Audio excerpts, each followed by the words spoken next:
할렐루야. 반갑습니다. 사랑합니다. 오늘도 예배하는 사랑하는 우리 믿음의 가족들 환영하고 축복합니다. 이 한 주간도 믿음 안에서 살아가실 때 감사가 넘치고 또 합력하여 선을 이루는 우리 믿음의 복된 가족들이 되시기를 주의 이름으로 축복합니다. 우리 서로 한번 반갑게 인사하겠습니다. 반갑습니다. 사랑합니다. 아멘.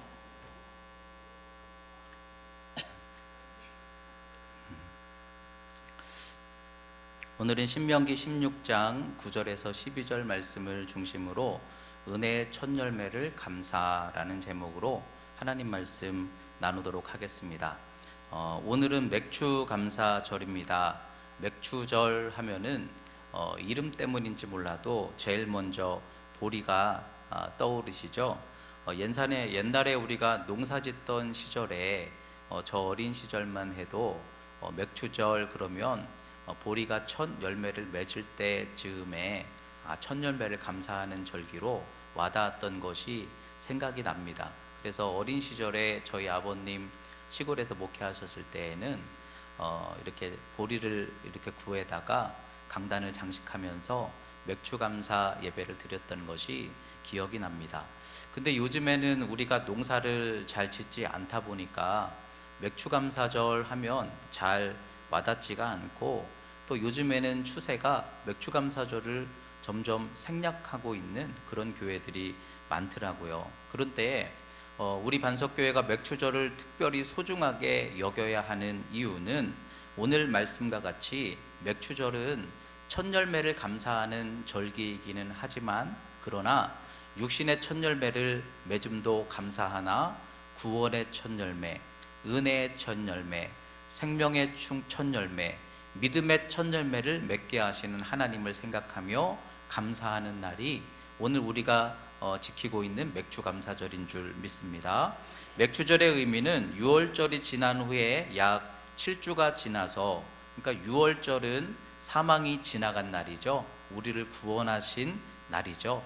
우리를 택하여 구원하신 첫 구원의 날로부터 7주가 지나서, 그래서 구원받은 백성들이 하나님께 인도함을 받아 살면서 구원의 첫 열매가 맺혀지기 시작하는 그런 첫날을 기념하는 날이 맥주절이다, 이렇게 말씀하고 있어요. 그래서 맥주절은 은혜가 열려지는 날, 여러분들에게 예수 믿고 기도하고 믿음으로 붙잡고 나아가는 과정 속에 하늘로부터 임하시는 신령한 은혜가 열려지기 시작하는 날, 여러분들이 믿음 붙잡고 나아가는 그 믿음의 걸음 속에 믿음의 첫 열매가 열려지기 시작한 날, 그날을 우리가 기억하고 그날을 감사하는 날이 맥주절인 것을 기억하시기 바랍니다. 그래서 오늘 맥주절을 77절이라 이렇게 표현하는데, 6월절이 지나고 77에 49일이 지나서 50일째 되는 날이 맥주절이라는 거예요. 여러분, 이 맥주절에, 그러니까 은혜의 첫 열매가 시작된 여러분들에게 이제 때가 되면 구원의 역사가 열릴 것이고 하나님의 선한 뜻이 이루어지게 될 것을 믿으시기 바랍니다. 그래서 맥주절을 7749, 77절이라고도 하고 또는 초실절이라고도 했어요. 첫 열매가 맺힌다. 중요한 것은 우리는 썩어질 육신의 열매를 바라보며 사는 사람이 아니라 우리에게 임하시는 성령을 통하여 영의 열매, 하나님이 베풀어 주시는 하늘에 속한 구원의 열매, 땅에서는 줄 수 없는 참 기쁨의 열매가 맺혀지는 날이 반드시 임할 것이니, 그때를 향하여 믿음 가지고 나아가 첫 열매를 반드시 맞이하고 또 올해의 첫 열매, 지금 붙잡고 기도하는 기도의 첫 열매를 반드시 다 만날 수 있는 우리 믿음의 반석교회 가족들이 될 수 있기를 주의 이름으로 축복합니다. 맥주절에 우리가 생각하는 것은 첫째로 심어서 거둔다라는 의미죠. 그런데 우리가 심는 씨앗이 무엇인가요? 우리는 썩어질 씨앗이 아니라 생명의 씨앗을 심고 있죠. 여러분, 복음은 살아있는 생명의 씨앗인 줄 믿습니다. 여러분이 믿음으로 붙잡고 믿음 가지고 나아가고 있는 그 믿음, 말씀은 살아있는 생명의 씨앗인 줄 믿습니다. 생명이 씨앗에 들어있으면 결국은 반드시 싹이 나고 열매가 맺히게 되더라고요. 고대 이집트에서 미이라가 발견이 됐잖아요. 사람을 썩지 않도록 보존한 것이죠. 아마도 다시 부활이라는 무엇인가를 믿었기 때문에 그들이 그와 같은 일들을 했다라고 여겨지는데, 근데 그 미이라와 함께 발견된 항아리들이 있었대요. 근데 그 항아리 속에 뭐가 들어있는가 하고 보니까 씨앗이 들어있는 거죠. 언제 씨앗일까요? 요즘 시대의 씨앗이 아니라 수천 년 전 이집트 시대에, 성경의 말씀에 나오는 그 이집트 시절에 담아놓은 씨앗이겠죠. 그런데 수천 년이 지났습니다. 씨앗이 말랐어요. 우리가 생각할 때는 그렇게 오랜 세월이 흘렀으니까 당연히 이 씨앗은 죽었을 것이다, 이렇게 생각을 하면서, 그러나 혹시 모르잖아요. 그래서 연구하는 분들이 그 씨앗을 땅에다가 심었다는 것이죠. 물을 주고 때를 기다렸어요. 근데 놀랍게도 그 죽은 것 같은 씨앗에서 싹이 나왔고, 그리고 이제 이것이 식물이 자라서 나중에 꽃을 피우고 열매를 맺었는데, 제가 기억하기로는 그 당시에 그 밀이 열매를 맺히더라는 것이죠. 기가 막힌 거 아니겠어요?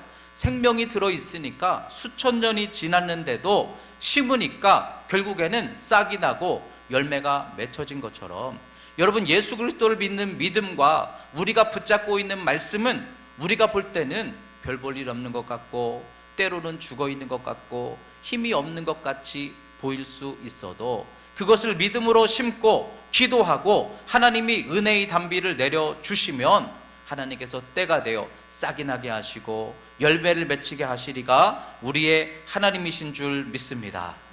좋은 씨를 심으면 좋은 열매가 맺히는 것처럼, 여러분, 우리는 지금 무엇을 심고 있나요? 세상이 자랑하고 세상으로 쫓아가고 싶은 그런 세상에 속한 씨앗이 아니라 하늘에 속한, 말씀에 속한, 은혜에 속한, 하나님께로부터 주어졌다라고 밖에는 설명할 수 없는 이 복음과 은혜를 믿음으로 붙잡고 심는 사람들은 반드시 생명의 씨앗이기 때문에 때가 되어 싹이 나고 열매가 맺힐 것을 믿으시기 바랍니다.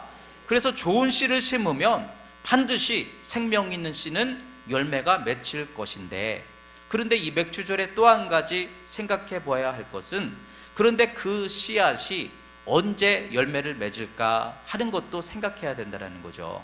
예전에 제가 어느 가정에 신방을 갔는데요, 신방을 받으시면서 예배를 마쳤는데 제일 먼저 무슨 화분 하나를 가지고 와가지고 저한테 자랑을 하는 거예요. 목사님 이것 좀 보세요, 꽃을 피웠어요. 그런데 제가 이렇게 보고서 꽃나무니까 당연히 꽃을 피우지, 그 생각이 드는 거예요. 그래서 이제 겉으로는 뭐 그렇게 표현할 수 없으니까 예쁘네요, 꽃이 참 아름답게 피었네요. 근데 꽃이 핀 것 가지고 왜 그렇게 호들갑이세요? 그랬더니 이게요, 그냥 핀 것이 아니고 몇 년 만에 한 번 피우는 꽃이라는 거예요. 뭐 난이나 뭐 그런 귀한 꽃들 중에는 그런 거 있잖아요.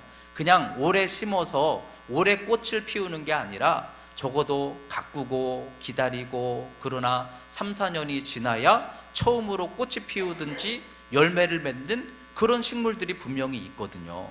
그러니까 이 꽃을 심어 놓고 기다리고 기다리면서도 그 해에 꽃이 피어지지 않고 그 다음 해에도 꽃이 피지 않고, 그러다가 올해 드디어 꽃이 피어졌다라는 것이죠. 얼마나 그게 기쁜지 그걸 자랑하시는데, 그때 깨달은 것이 그렇구나, 올해 무조건 심는다고 올해 꽃이 피어지고 올해 열매를 맺히는 게 아닐 수도 있구나.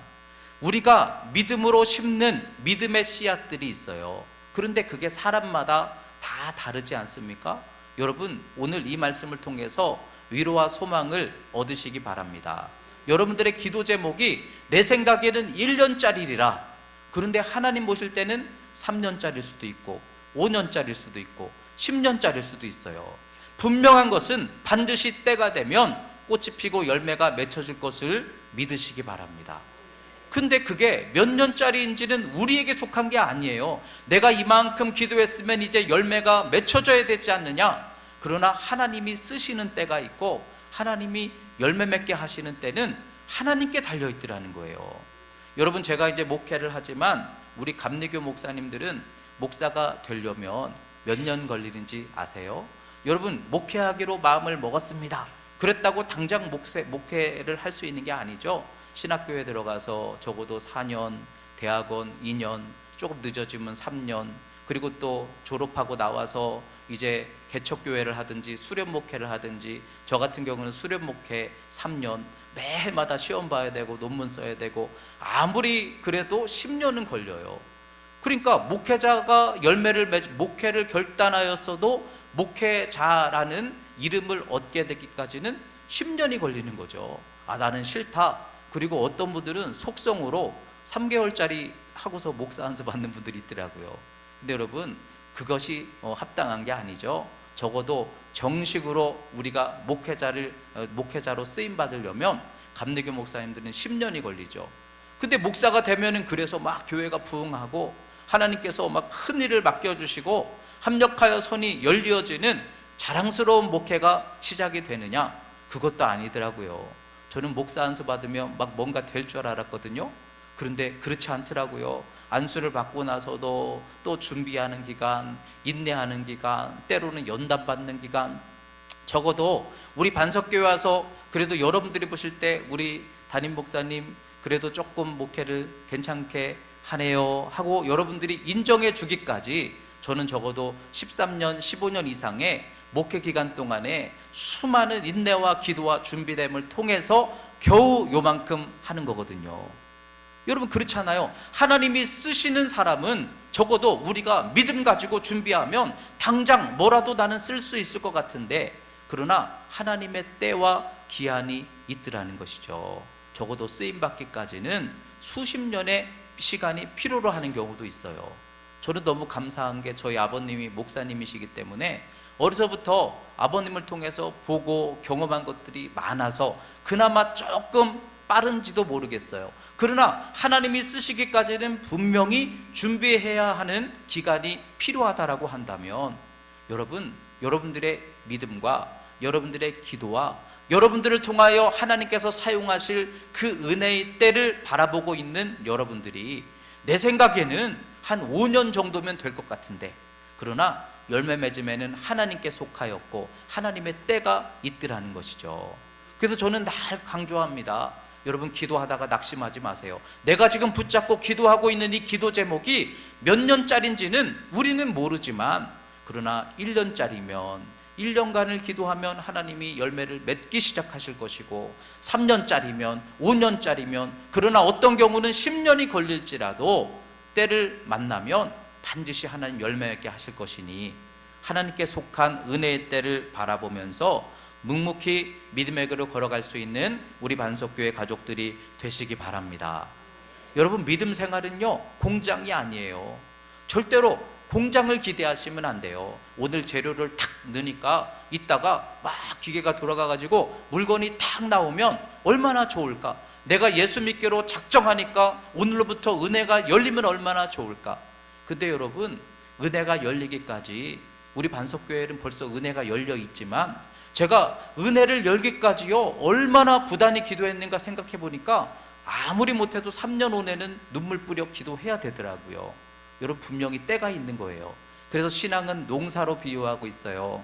믿음으로 심고, 그러나 하나님께서 물을 주시고, 그러나 싹이 나고 열매를 맺게 하시는 것은 하나님께 달려있는 거예요. 우리가 애쓴다고 키를 한 자나 더할 수 없어요. 그러나 하나님이 열매 맺게 하시면 반드시 여러분들의 그 믿음과 준비됨을 통해서, 기도를 통해서 꽃을 피우고 열매를 맺게 하실 것이니, 때와 기한은 하나님께 있으니 여러분, 첫 열매가 맺힐 때를 바라보시면서 묵묵히 기도하며 믿음의 선한 싸움을 감당할 수 있는 우리 반석교회 가족들이 되시기를 주의 이름으로 축복합니다. 그러면서 오늘 말씀에 하나님의 복 주심을 생각하며 감사하되, 우리는 감사해야 되는 거죠.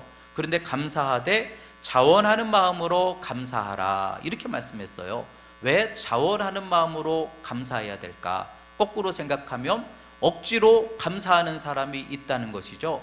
감사를 깨닫지 못하니까 자원하지 못하고 억지로 감사하는 사람이 있다라는 것이죠. 왜 그럴까? 어떤 사람은 분명히 하나님께서 은혜로 살아가게 하시는 데에도 감사를 잃어버리고 사는 사람들이 있는 거예요. 감사할 게 없기 때문이 아니라 감사할 것을 바라봐야 되는데 많은 것들을 하나님이 주셨는데 없는 한 가지를 바라보면서 불평하는 사람이 있는 거예요. 감사는 선택하는 거예요. 감사는 내가 자원하는 거예요. 감사를 고백하면 감사가 이루어지게 될 줄 믿습니다. 그런데 자원하지 않는 거죠. 왜요? 내가 감사할 것이 없다고 생각하는 거죠. 그 이유는 없는 것만 바라보기 때문에. 근데 어떤 사람은 별로 없는데도 감사하며 사는 사람이 있어요. 왜요? 있는 것을 바라보고 있기 때문에. 우리 하나님께서 우리에게 역사하시는 은혜는 없는 것을 채워주시는 경우도 있지만 내 있는 것이 무엇이냐, 그 주신 있는 것에서부터 시작하시는 것이 하나님의 역사이고 하나님의 은혜인 것을 생각한다면, 여러분 오늘 맥주 감사절입니다. 내게 없는 것을 바라보지 마시고 내게도 오늘 있게 하신 것들을 바라보면서 감사할 수 있는 그런 저와 여러분들이 될 수 있기를 주의 이름으로 축복합니다. 자원하라 라는 말씀은 내가 스스로 선택하라 라는 것이죠. 왜 감사를 선택해야 될까요? 믿음의 원리는 그렇잖아요. 믿음은 믿음을 선택하니 믿음의 일이 이루어지는 것이죠. 가서 보여라. 에이, 나야 가서 보이죠. 그게 아니라 믿음 가지고 가서 보여라. 말씀에 의지하여 믿음 가지고 나아갔더니 믿음의 일이 이루어졌더라. 그래서 10명의 문둥병자가 치유를 받았고 물이 포도주가 되었고, 그죠? 오병이어의 기적이 역사로 나타났던 것처럼 믿음이 믿음을 이룬다면 또 다른 원리로 감사가 감사를 이루게 하실 줄 믿습니다. 감사를 선택하면 감사를 이루게 하실 줄 믿습니다. 이게 믿음의 지혜들라는 거죠. 저희 아내와 저는 항상 예배를 드릴 때마다 감사헌금을 먼저 드리려고 노력을 해요. 물론 큰 금액으로 감사헌금을 드리는 건 아니겠지만 그래도 항상 정성껏 작은 것이라도 먼저 감사를 드리고 예배를 드리려고 그래요. 근데 성도님들이 혹시 오해할 수 있어요. 아, 목사님은 감사할 일이 엄청 많은가 보다. 감사할 일이 많으니까 매 시간마다 감사헌금을 드리지. 그건 아니에요.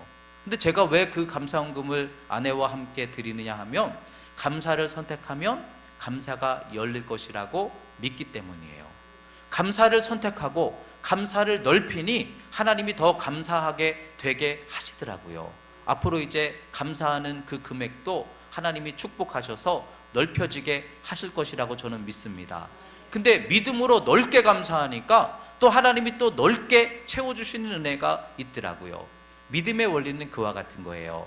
자원하는 마음으로 없는 것 바라보면 없는 것으로 불평할 수밖에 없지만, 그러나 있는 것, 주신 것 바라보면서 감사를 선택하니 감사가 이루어지게 하시는 인생, 여러분 그와 같은 감사하는 믿음을 자원하여 하나님께 드릴 수 있는 우리 복된 가족들 되시기 바랍니다. 또한 감사는 다 함께 드릴 수 있어야 된다. 오늘 말씀하죠. 감사를 드리되, 오늘 말씀에 너와 내 자녀와 노비와 내 성중에 있는 레위인과 및 너희 중에 있는 객과 고아와 과부가 함께 내 하나님 여호와께서 자기 이름을 두시려고 택하신 곳에서 내 하나님 여호와 앞에서 즐거워할지니라. 우리의 감사는 나 혼자만의 감사가 되는 것이 아니라 내가 감사하니 내 주변이 감사가 열리고, 내가 축복받으니 내 주변도 축복이 되고, 내가 기쁘니 내 주변도 기뻐지고, 내게 은혜가 열리니 내 주변도 은혜가 열려질 수 있도록. 여러분, 그래서 우리의 축복은 내게 받는 복이 전부가 아니라 축복이 흐르도록 하는 축복의 통로가 되는 것. 여러분, 이와 같은 믿음으로 승리하는 복된 성도들이 되시기를 주의 이름으로 축복합니다. 예전에 어떤 글을 읽었는데요, 어떤 중소기업 업체의 사장님이신데 그분은 참 믿음으로 신앙으로 살려고 애를 쓰시는지 매번마다 그 회사에서 예배를 드리고 시작하고 또 말끝마다 감사하고 주일 성수 철저히 하고 하나님을 얘기하고, 그런데 문제는 그러면서도 직원들은 주일에 나와 일하라 그러고 또 자기는 좋은 것도 누리면서 직원들은 어렵게 하고 넉넉하지 못하게 하고 충만하지 못하게 하고, 그러면서 항상 하나님 감사합니다 예배드리고 본인은 주일 성수하러 가시면서 어떤 사람들은 교회도 못 가게 하고 그러는 분들이 있는데, 도대체 그 감사와 그 예배가 뭘까요? 이러면서 글을 써놨더라고요. 여러분, 그렇게 믿음 생활을 한다면 그 감사 하나님 기뻐 받으시 않으시지 않겠습니까? 우리의 감사는 나 혼자만 기쁜 감사가 아니라 내가 감사하니 내 주변도 감사하고 교회도 감사하고, 그래서 오늘 말씀처럼 내가 기쁨으로 복받음으로 내게 속한 자녀들도 노예들도 또는 속한 모든 사람들도, 또 내가 축복받으니 교회도 축복받고 내가 축복받으니 목회자도 축복받고, 그래서 모두가 다 함께 감사를 할 수 있는 그런 믿음의 길로 쓰여지는 인생이 되게 하라. 여러분, 이게 하나님께서 우리에게 명령하시는 말씀이에요. 맥주감사는 유대인의 절기가 아니라 하나님 명령이고 말씀인 줄 믿습니다. 그렇다면 여러분, 이와 같은 감사가 여러분들에게 이루어질 수 있도록 내가 감사하니 그 감사를 하나님께도 드리지만 내 이웃들에게도 베풀 수 있는 감사가 되게 하셔서, 믿음은 그런 것이죠. 내 입술이 열려서 간구하니 하나님 채워주시기도 하지만 내 주변 사람들이 나를 향하여 입술이 열리니 하늘의 문이 열려지기도 하는 줄 믿습니다. 그래서 여러분, 함께 더불어 모든 이들이 더불어 기뻐할 수 있는 그러한 감사를 이루어가게 되시기 바랍니다.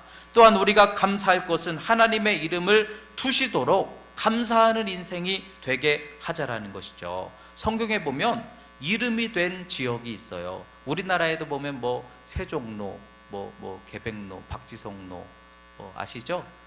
얼마나 그 사람이 귀하면 지역의 이름을, 사람 이름을 갖다가 붙였을까요? 근데 성경에도 보면 야베스라는 이름, 그 이름이 고을이 되었죠. 그것처럼 그 이름이 우리에게 머물도록, 이 말씀은 하나님의 이름이 나타나는 가정, 하나님의 이름이 머무는 그러한 삶이 되도록 감사하라는 것이죠. 예를 들어 여호와 일에 모리아 산에서 자식을 바칠 때 하나님 미리 예비하심으로 하나님이 막아주셨던 은혜와 같이, 여호와 샬롬, 기드온이 미디안 족속을 넉넉히 이겨 평안히 돌아오게 하심을 감사하였던 여호와 하나님의 이름처럼 여러분들의 가정에 하나님의 이름이 기념될 수 있게 하라는 것이죠. 여러분, 오늘 우리가 감사절을 지키는데 감사절기를 기념하는 것으로 끝나면 무슨 의미가 있겠어요? 남들이 이루어 놓은 거 감사 바라보면서 기념하는 게 아니라 내게도 그와 같은 감사의 일들이 있어야 된다는 것이죠. 그 사랑의 교회에서 하는 국제제자 훈련원이라는 목회자와 성도님들을 훈련하는 교육 프로그램 연구원이 있어요. 한국 교회에 많은 분들이 거기에서 도움을 얻고 훈련을 받죠. 근데 그 훈련원을 관장하는 박주성 목사님이라는 분이 계시는데, 이 목사님이 한 번은 그런 말씀 하시더라고요. 자신이 목회를 하는 중에 부목사님 시절에 굉장히 상황이 어려워서 교회를 나와야 되는데 갈 곳도 없고, 그런데 모든 것들이 다 지금 힘든 것이 교회적으로도 힘들지만 자신이 새로운 목회 임지를 찾지 못하면 가족들도 힘들고, 근데 또 가정에도 지금 어려움이 있고 아주 긴박한 상황 속에서 할 수 있는 건 기도밖에 없으니 금식하며 하나님께 부르짖어 기도를 드리는데 아무것도 보이지 않고 막막하더라는 거죠. 때가 지나면 뭔가 조짐이라도 있어야 되는데, 예를 들어 30일을 작정하였다. 그러면 29일까지 기도했는데 아무런 조짐도 나타나지 않는 거예요. 얼마나 마음이 애타고 이제 당장 짐을 싸야 되는데 갈 곳도 없고 소망도 보이지 않고, 그런데 놀랍게도 하나님께서 마지막 기도하는 마지막 날에 기가 막히게, 그것도 본인이 뭔가를 한 것이 아니라 듣게 하시는 은혜로 그 목사님에게 목회의 새로운 길을 순식간에 열어주시는데, 본인이 옛날에 꿈꿨던 연구하고 가르치고 목회하는 이 연구원의 원장의 일을 맡겨주시더라는 거죠. 당장 일자리를 잃어버리고 어디로 가야 할까 그러던 분이 이 목회 그 국제제자 훈련원에 아주 중책을 맡아서 연구하는 역할로 하나님이 길을 열어주시더라는 거죠. 얼마나 기쁜지 그날을 잊지 말자. 하나님이 우리 가정에 구원해 주신 이 날을 잊지 말자. 그래서 자기 가정의 맥주절이래요. 하나님이 우리 가정에 새롭게 은혜의 문을 열어주셨던 이 날을 잊지 않아야 된다. 그래서 그날이 되면 가족들이 둘러앉아서 케이크 사다 놓고 하나님께 예배를 드리며, 우리만의 맥주절기, 하나님이 첫 열매를 맺혀지게 하셨던 이 축복의 날을 하나님 감사드립니다 그러면서 예배를 드린다는 거죠. 여러분들에게도 그와 같은 날들이 반드시 열려지게 될 줄 믿습니다. 그래서 우리가 올해는 말씀으로 맥주절을 지키지만 내년에는 여러분들이 이제 2019년부터 믿음 가지고 나아가서 하나님이 열어지게 하셨던 놀라운 첫 열매를 가지고 나와서, 어떤 분들은 집을 하나님께서 열어주셔서 벽돌을 들고 나오시든지, 또는 어떤 분들은 없던 곳에서 있게 하셨던, 건강을 주셔서 하여간 무엇인가를 들고 나와서 하나님께 기념할 수 있는 절기가 되도록 내 하나님의 이름을 두신 곳에서 그 은혜의 복이 여러분들에게 있게 되시기 바랍니다. 저는 기대하기를, 우리 반석교회 제가 3월 초에 부임했어요. 내년 3월 초에 그날이 저에게 맥주절이 되었으면 좋겠어요. 야, 하나님이 왜 이 길로 가게 하셨는지, 이것을 위함이군요 하면서 하나님께서 복되게 하시고 목회에 기쁨 넘치게 하시고 우리 반석교회를 통해서 하나님의 놀라운 역사가 나타나게 하시고, 그래서 그걸 기념하며 내 평생에 잊지 못할 맥주절입니다, 그렇게 고백할 수 있는 믿음을 우리가 얻을 수 있다면 그게 우리 여러분 기념일이고, 그게 맥주절이고, 그게 살아있는 믿음 아니겠습니까? 여러분들에도 그와 같은 하나님의 역사가 충만히 함께하게 되시기를 주의 이름으로 축복합니다. 첫 열매가 맺히면 계속 열매가 맺기 시작하는 거예요. 처음이 어렵죠. 근데 여러분, 묶여져 있던 인생 속에서 첫 은혜가 열리면 그 다음부터는 열매가 계속 맺히게 되는 거예요. 저는 기대하기를 우리 반석교회 부흥의 첫 열매가 어떻게 시작될까, 여러분들을 통해서 시작되게 하실 줄 믿습니다. 목회하면서 잊혀지지 않는 것이요, 예전에 기도하면서 하나님 교회에 새로운 바람이 시작되어야 됩니다, 하나님께서 역사해 주시옵소서, 부흥은 하나님이 하시는 것이니, 그러면서 기도하는데 뭘부터 시작해야 될지 모르고 있는 중에 어떤 가난한 집사님 한 분이 매일 공장에 나가서 일하시고 조금씩 모아놓으신 큰 금액의 돈을, 헌금을 하나님께 드리는 그런 일이 있었어요. 그걸 봤는데 제가 얼마나 참 너무 귀하면서도 몸둘 바를 모르겠더라고요. 근데 그 귀한 헌금을 하나님께 드림으로 인해서, 그래서 교회 의자를 싹 바꿔버리고 예배실을 새롭게 싹 정리를 하니까 그분이 그 헌신을 통해서 심었던 그 첫 열매가 교회에 새바람이 시작되더라고요. 그걸로 끝나지 않고요, 성도들이 점점 더 찾아오기 시작하고 교회가 살아서 움직이기 시작하고, 그걸 보면서 야, 그분이 드리셨던 그 작은 헌물, 하나님, 우리가 볼 때는 큰 헌물이죠. 근데 그 첫 열매가 하나님께 얼마나 큰 기쁨이 되었을까 생각했던 적이 있어요. 여러분들을 통해서 하나님 분명히 첫 열매를 맺게 하실 것입니다. 하나님이 어떤 역사를 통해서 시작할까? 치유를 통해서일까? 푸르심을 통해서일까? 열어가게 하심을 통해서일까? 그러나 중요한 것은 첫 열매가 열리면 열매는 계속 이제 열리게 될 것이니, 그 첫 열매를 맺기까지 오늘 말씀을 기억하면서 우리가 구원받았으니 종되어 사는 것이 아니라, 오늘 말씀과 같이 여러분, 우리는 인생의 물질과 사람과 절망에 종되어 사는 인생이 아니라 우리를 구원하셨으니 이제 은혜로 살아가면서 7주가 지나고 첫 열매가 맺히는 때를 통하여 은혜가 열리고 하나님의 사랑이 열리는 때가 임할 것이다. 그때를 통해서 하나님 여러분들을 감사하게 하실 것이다. 이 귀한 말씀이 우리의 믿음의 고백이 되고 여러분들의 삶의 간증이 될 수 있기를 주님의 이름으로 축복합니다. 아멘. 기도하시겠습니다.